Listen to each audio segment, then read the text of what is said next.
Hi, my name is Nicholas. Welcome to this week's Yin practice. As far as props for today, just a soft block will likely be handy. If there's anything else that you like to have around, then go for it. And we're going to dive in with squat pose today, and we'll start off there. If for any reason squat doesn't work for you, or you want something a little more gentle to begin with, then you might choose to begin with a butterfly shape. You can bring the soles of the feet together and you can round over the legs. If you are coming with me to squat, then any way you like to get there, take a moment to set yourself up.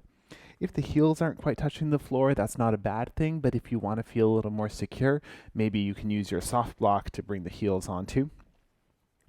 And then just take a moment to find the angles with the body that feel the best here. So for me, knees and toes are pointing in the same direction for each side, but you might play around with that a little bit as well. See what it feels like to take the feet a little wider apart or a little closer together, and then choose the one that feels best in your body. As for the arms and the upper body, you could keep the hands to the floor. You could bring the hands to prayer if you like, maybe backs of the hands if you want to stretch out the wrists. So lots of options here to begin with. So take a moment to find your expression of the shape. Make sure everything feels supported enough. Maybe close down the eyes and breathe here.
We're about halfway through the shape.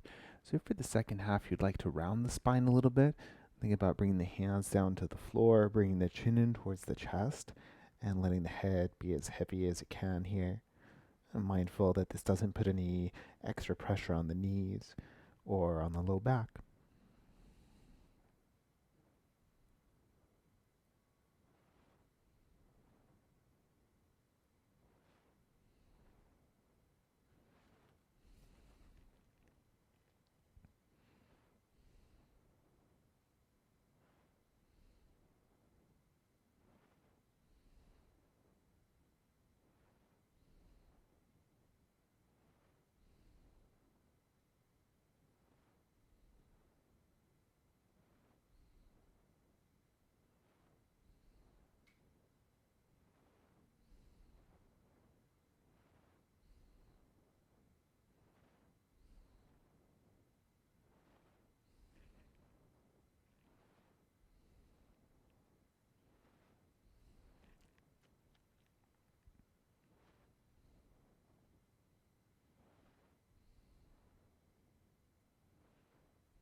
And if you're rounded in your squat, you can bring the hands to the floor, gently unravel the spine, and we'll head towards a forward fold, a dangling shape. So you can start to extend the legs here, lifting the hips towards the ceiling. It might feel nice to give the hips a little movement side to side, or maybe you want to bend one knee a little and then extend and bend the other. You're welcome to keep the feet a little wider than normal or a little closer together. See what feels good in the body. You can have the knees a little bit bent here or generously bent, especially if that feels good for the low back, depending on what part of the body you want to stretch the most. So if you're looking more for back body stretch, then you might keep the legs extended and then just gently round. If you want to stretch through the backs of the legs more, perhaps bending the knees a tiny bit will help with that. From your dangling shape option, if you like to add on, you could interlace the hands behind the skull, or you might bring the hands to the low back. And with the hands at the low back, you might find a gentle hug of the elbows together. You could also interlace the hands, maybe even reach them towards the ceiling. Whatever you're choosing, make sure that the body's okay with it. If you need a little movement to help you settle in, then go for it. But when you're ready to start to find your stillness in the shape.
If the arms are overhead or at a bind, you can gently release them down.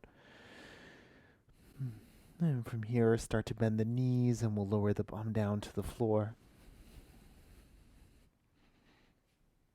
Extending the legs once again, and then for a counter stretch, bring the hands behind you and then puff the chest up and open, maybe lift the gaze, maybe a little swish of the feet side to side. Awesome. Now I'm going to talk through a shape in Yin called snail pose, similar to plow pose.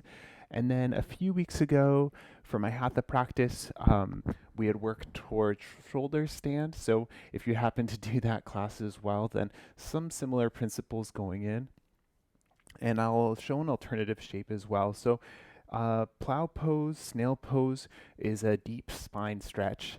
But we want to make sure that, first of all, if the neck isn't feeling great today, maybe it's just today, or maybe there's something going on there, then this may not be the pose for you.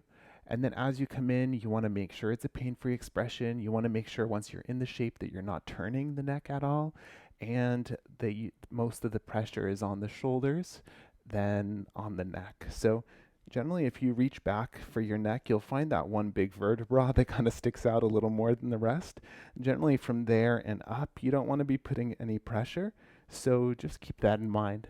So if you aren't coming into snail shape with me, then a good alternative will be to take the same shape, but as a forward fold. So just a different relationship with gravity. If you're coming to the forward fold version, you can sit up off of a prop. You can have the knees as bent as you like. Maybe take the feet a little wider and then bring the chest down to the thighs. Let the upper body round. The arms can be wherever you like them to be. Any version of this shape. Yeah. And then if you're coming with me to snail pose, then you're welcome to watch me come into it and then do it. Or if you're familiar with the shape, then come on in. For starters, just make sure you have room around you.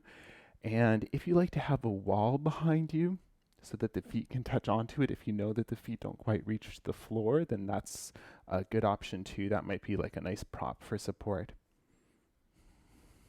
Otherwise, when you're ready, moving all your stuff out of the way, you may come a little higher up your mat just so that you have room, and lower down. And from here, we'll round the back a little bit and then bring the knees towards the chest, bring the hands under the bum, and then see if you can lift your knees so that they're roughly on top of the face.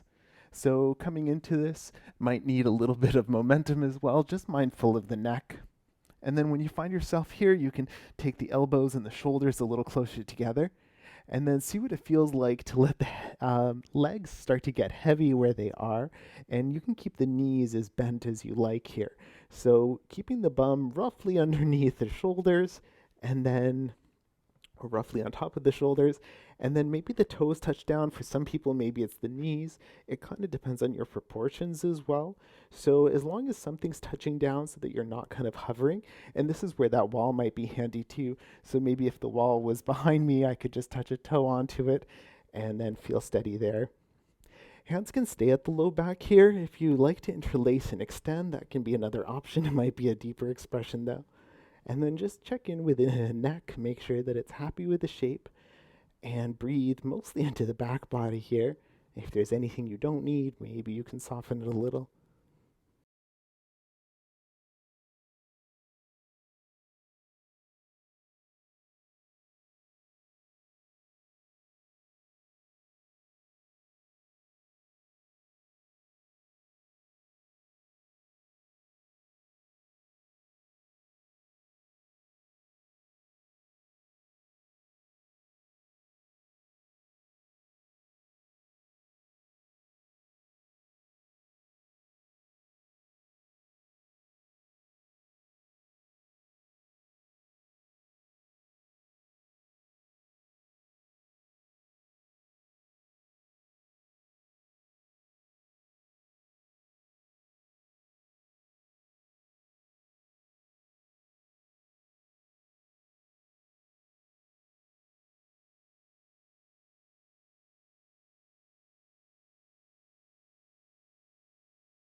See if you need a little more time here. Maybe you want to stay up to 10 more breaths.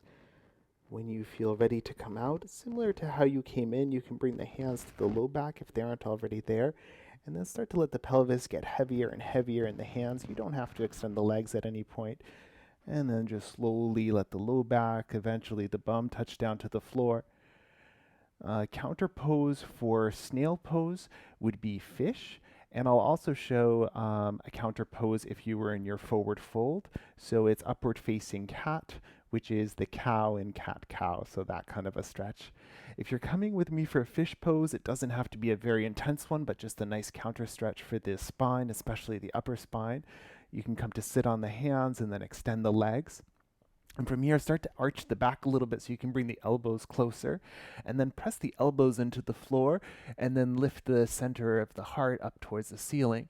The head can hang. If you want to touch the top of the head down, that's fine. Just don't put too much pressure on your neck. For most people, I think the head will be hovering here. So just press the elbows down, open the center of the heart, open the throat, take a few deep breaths here.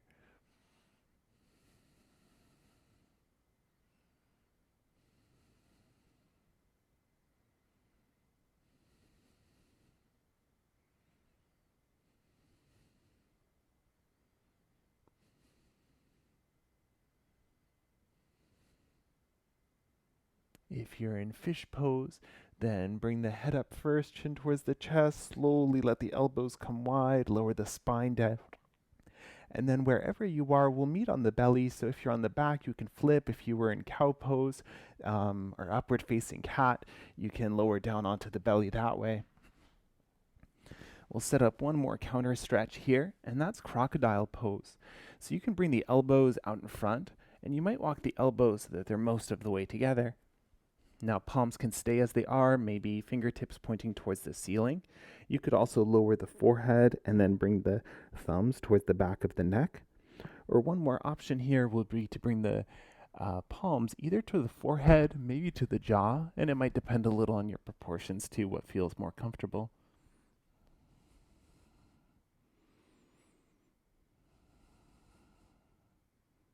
And once you find your expression, settle into it.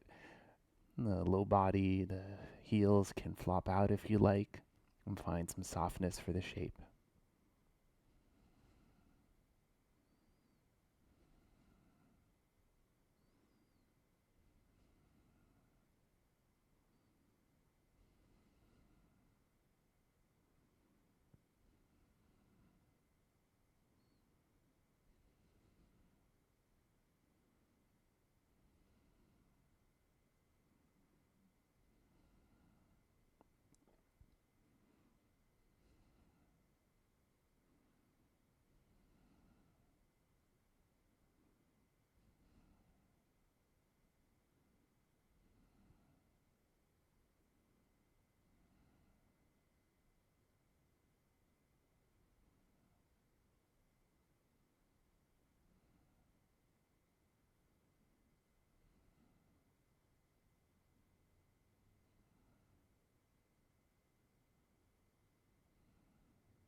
And from crocodile pose, you can let the elbows slide apart, lower the spine and the forehead, and take a pause. Maybe give the shoulders a little wiggle, maybe the hips a gentle rock side to side.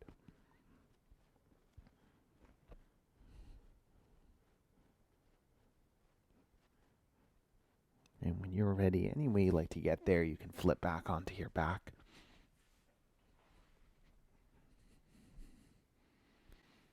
If you have your block, maybe using it down on the right in case it's handy. Extend the right leg long, scoot the hips to the left a little bit, and then guide that left knee across the body over towards your prop. And see what this feels like. If you need something a little higher to support you, then feel free to add that in. If you need something underneath the left shoulder too, that's a good option. Maybe extending left arm out towards the left. If you like to take the gaze left as well, then go for it.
If the head is turned, you can bring it back to center and then gently lower the spine back down to the floor. Let the legs unravel, hips to midline.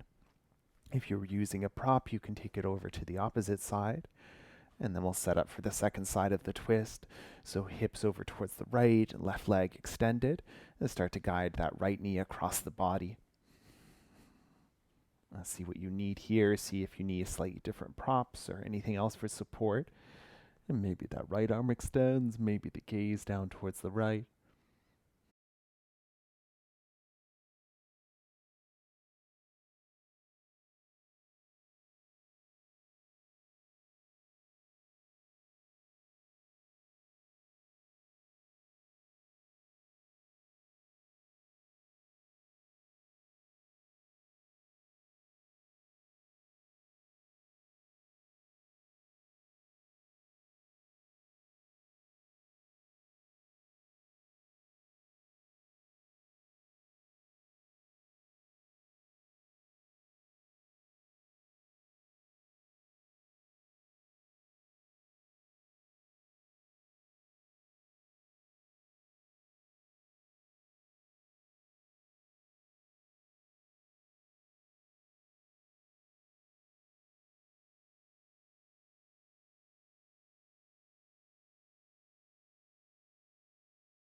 And letting the head release to center.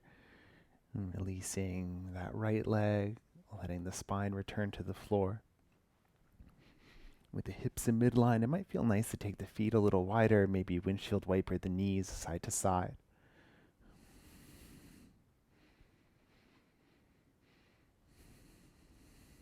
And then check in here. If your body's asking for any last gentle stretch, then feel free to take that. Otherwise, we'll set up for Shavasana as you're ready. And perhaps with the legs extended, the arms extended by the sides. You can also have the hands on the body or somewhere else. If for any reason lying on your back doesn't feel good for now, then feel free to end in a seated meditation or your quiet pose of choice. If you need to add on any extra layers or adjust your lighting or anything like that, go for it. And when you feel ready to settle in, come and find your stillness and quiet down the body, quiet down the breath, and quiet down the mind.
Gently deepen the breath once again.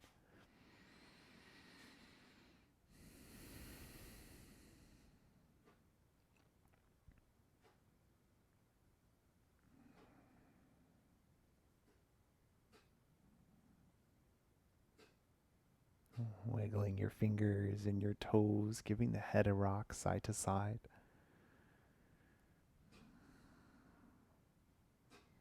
And when you're ready, come down to whichever side you have the most space.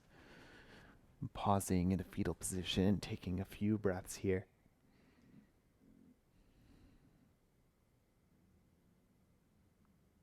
And when you're ready, with the support of your hands, coming up to find any comfortable seated position.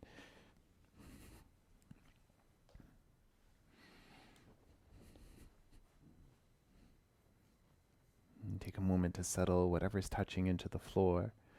And grow the spine tall, keep the shoulders soft, maybe a slight hug of the chin towards the throat.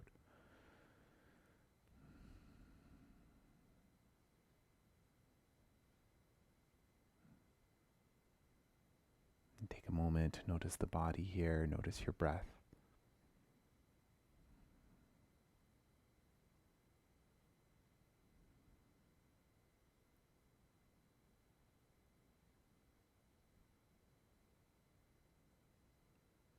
The hands can stay where they've landed or connect at the heart. Maybe bowing the chin in towards the chest. Thank you for sharing your practice today. Namaste.